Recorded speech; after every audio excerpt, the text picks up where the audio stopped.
DC, which album had the most impact on the culture? Volume 3, man. We're gonna jump into it. Stick around.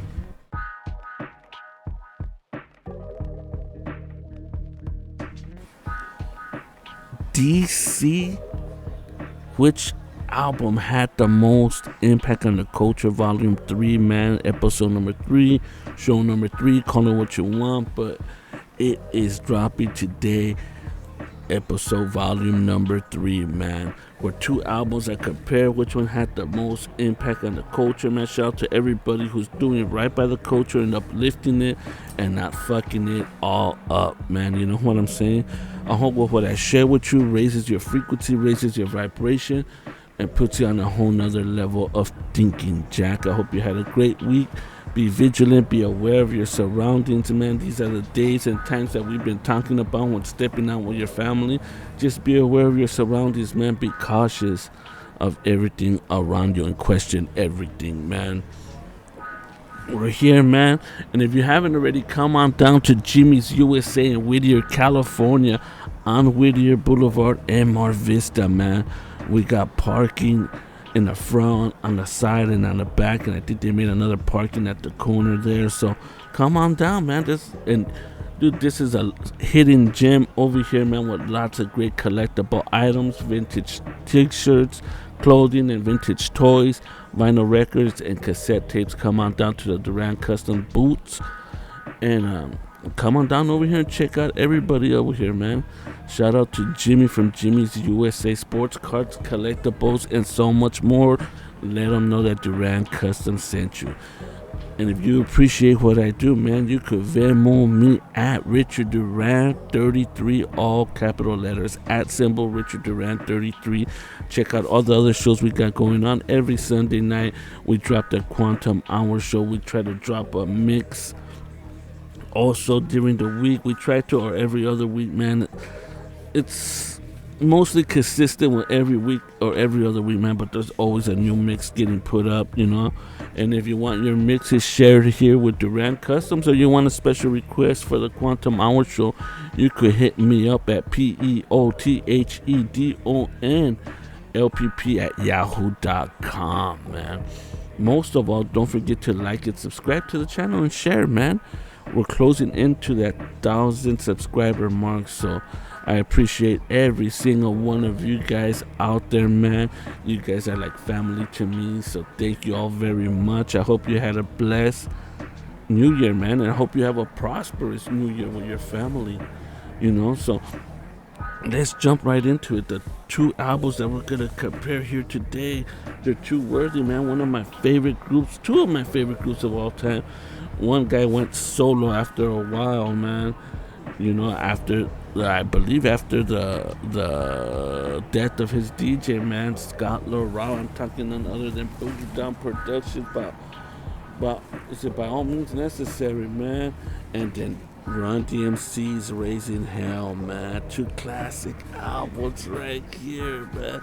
Although Tougher Than Leather for me had more of an impact on my life because that was one of my favorite albums. I just remember that Baby Blue album. And then even with their own Adidas, that time that their own high top Adidas had came out, man, I believe they're remaking them right now too.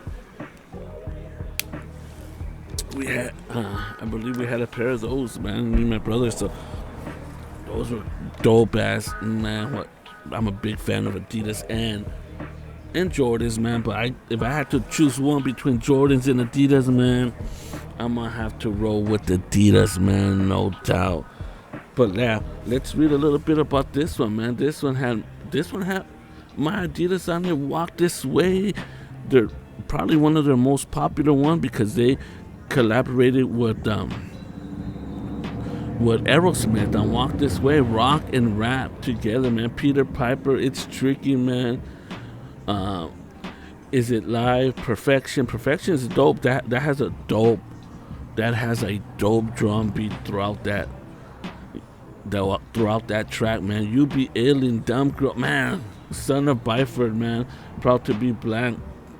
12 tracks, although this one has 17 because it adds a little bit of live and acapella and all this to it. So produced by Rick Rubin, man. Shout out to Rick Rubin. Rick Rubin don't get enough credit for what he did with Run DMC, but most of all for me, and the track he did with Jay-Z, which was originally concept by Ice-T, man, that 99 Problems, man. But the stuff that he did for Beastie Boys, man, Rick Rubin does not get enough credit in the music industry, man. This one is a solid, I don't know, man. But then it's going up against KRS-One and Boogie Down Productions with 10 tracks into it. My Philosophy, probably one of the hardest tracks and videos. Speaking of the Air Jordans on that My Philosophy video with the all black and white, and then he's rocking the Jordan. Is it the Jordan 3s? Black and white. Oh, cement ones that y'all slipping. Number 2, 3, Stop the Violence. 4, Illegal Business. 5, Nervous. 6, I'm Still Number 1. Another classic, solid track there. Number 7, Part-Time Suckers. Number 8. And then number 9, Chicha, and number 10, Necessary. God, man, I don't know, man. Then he goes on to have his solo career.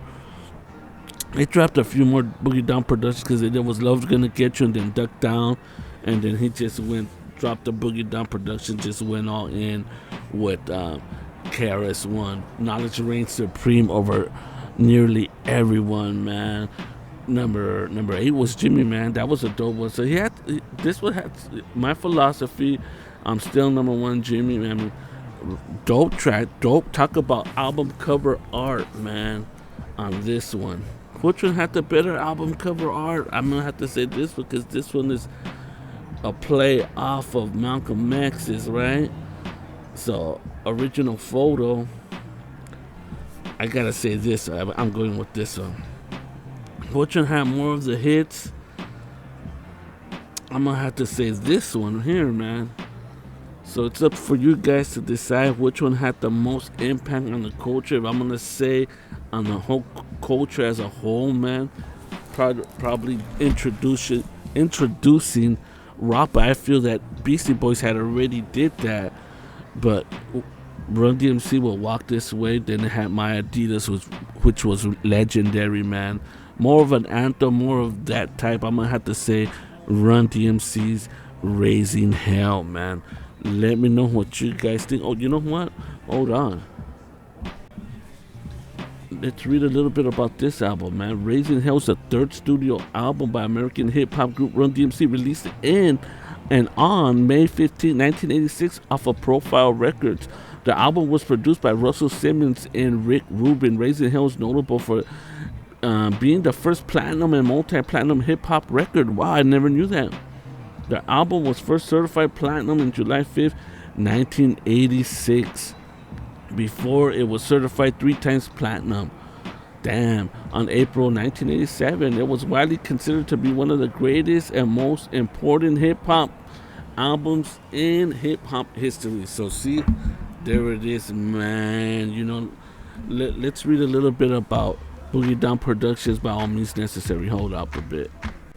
Okay, here we go, man. Let's resume, man. By All Means Necessary is the second album from American hip-hop group. Yeah, the first one was dope, man. Had the Bridges Over. He was at war right off the bat with this first album with MC Shine, right?